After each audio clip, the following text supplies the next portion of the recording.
Shalom Bapak Ibu Saudara yang kasih Tuhan. Saya berdoa kita semua tetap dalam lindungan, dalam berkat, dan dalam naungan Tuhan. Karena kita punya Tuhan yang luar biasa, yang menyertai kita, yang penyertaannya sempurna dalam hidup kita. Bapak Ibu Saudara yang kasih Tuhan, kita akan belajar hari ini dari kebenaran firman Tuhan yang akan saya ambil dari Yeremia pasal yang 1 ayat yang kelima. Saya bacakan untuk Bapak Ibu Saudara. Sebelum aku membentuk engkau dalam rahim ibumu, aku telah mengenal engkau. Dan sebelum engkau keluar dari kandungan, aku telah menguduskan engkau. Aku telah menetapkan engkau menjadi nabi bagi bangsa-bangsa. Bapak Ibu Saudara yang kasih Tuhan, menyadari ayat yang di atas bahwa kita harus menyadari bahwa hidup kita saat ini adalah berkat campur tangan Tuhan. Pertanyaannya adalah, apakah kehidupan kita saat ini kita menyadari bahwa Tuhan ada dalam hidup kita? Ada beberapa hal yang bisa kita pelajari dari ayat bacaan yang tadi kita baca di atas. Yang pertama adalah Tuhan membentuk hidup kita. Bapak Ibu Saudara, proses pembentukan Tuhan itu terjadi sejak kita masih dalam rahim ibu kita. Kita masih dalam kandungan, Tuhan sudah membentuk hidup kita.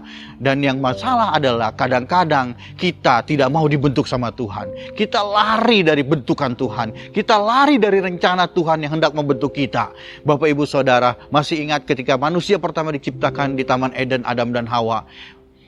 Dia lari dari apa yang Tuhan mau, apa yang Tuhan sudah bentuk, apa yang Tuhan sudah rencanakan dalam kehidupannya. Dia lebih mendengar suara si iblis.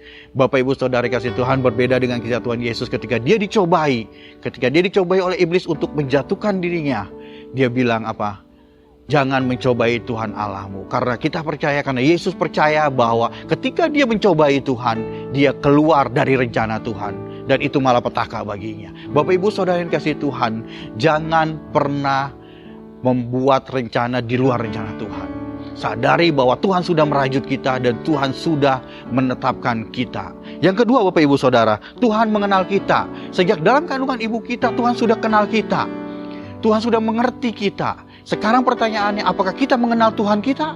Bapak Ibu Saudara, untuk mengenal Tuhan tidak ada cara lain selain yang pertama kita harus membaca firman-Nya. Membaca Alkitab, membaca firman-Nya karena itu adalah suaranya. Karena itu adalah perintahnya. Yang kedua adalah dengan berdoa. Karena doa adalah hubungan kita pribadi dengan Tuhan.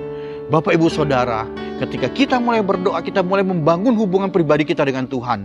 Dan ketika itu kita bisa mengenal Tuhan, mengenal karakter Tuhan, mengenal apa yang mau Tuhan kerjakan dalam hidup kita, kita bisa tahu. Dan kita bisa mengerti bahwa Tuhan punya rencana dalam hidup kita.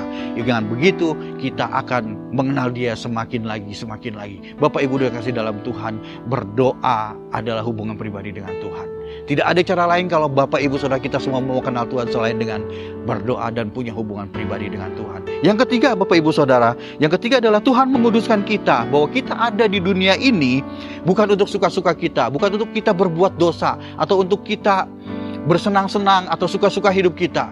Tapi kita ada di tempat dunia ini sudah dikuduskan oleh Tuhan. Karena Roma 3 ayat 23 mengatakan bahwa semua manusia telah kehilangan kemuliaan Tuhan dan telah jatuh dalam dosa.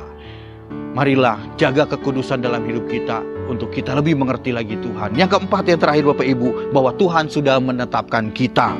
Yaitu Tuhan punya rencana dalam hidup kita. Dari dalam kandungan ibu kita, Tuhan sudah punya rencana menentukan hidup kita. Bahwa kita harus serupa seperti Kristus. Kita harus punya tujuan dalam hidup kita bahwa kita menyenangkan hati Tuhan. Tujuan dalam hidup kita adalah kita mau menjadi berkat bagi banyak orang. Bapak Ibu Saudara yang dikasihi Tuhan, marilah kita sama-sama kita lebih mengenal lagi, kita lebih ngerti lagi apa maunya Tuhan dalam hidup kita. Karena saya percaya bahwa rencana Tuhan dalam kehidupan kita adalah rencana yang indah. Tuhan bilang sekali-sekali Dia tidak akan meninggalkan kita, tapi Dia terus akan menyertai kita sampai pada kesudahannya. Bapak Ibu Saudara kasih Tuhan, kita satu dalam doa. Bapak, kami mengucap syukur, terima kasih buat kebenaran firman hari ini Tuhan. Kami mengucap syukur bahwa semuanya itu Kau kerjakan dalam hidup kami. Ajar kami lebih mengerti lagi Tuhan, bahwa Engkau lebih mengenal kami, bahwa Engkau lebih mengerti maksud dan tujuan hidup kami dalam dunia ini, yaitu menyenangkan hati Tuhan dan menjadi berkat bagi banyak orang, membawa jiwa-jiwa kepada Tuhan. Ajar kami lebih mengerti untuk maksud dan rencana-Mu dalam hidup kami Tuhan. Ampuni kami kalau kami selama ini kami lalai. Biarlah hari-hari ke depan kami mau punya janji, kami punya komitmen, hidup kami menyenangkan hati Tuhan. Terima kasih Tuhan Yesus, haleluya, amin. Bapak Ibu Saudara yang kasih Tuhan, jangan pernah takut, karena rencana Tuhan dalam kehidupan kita sempurna.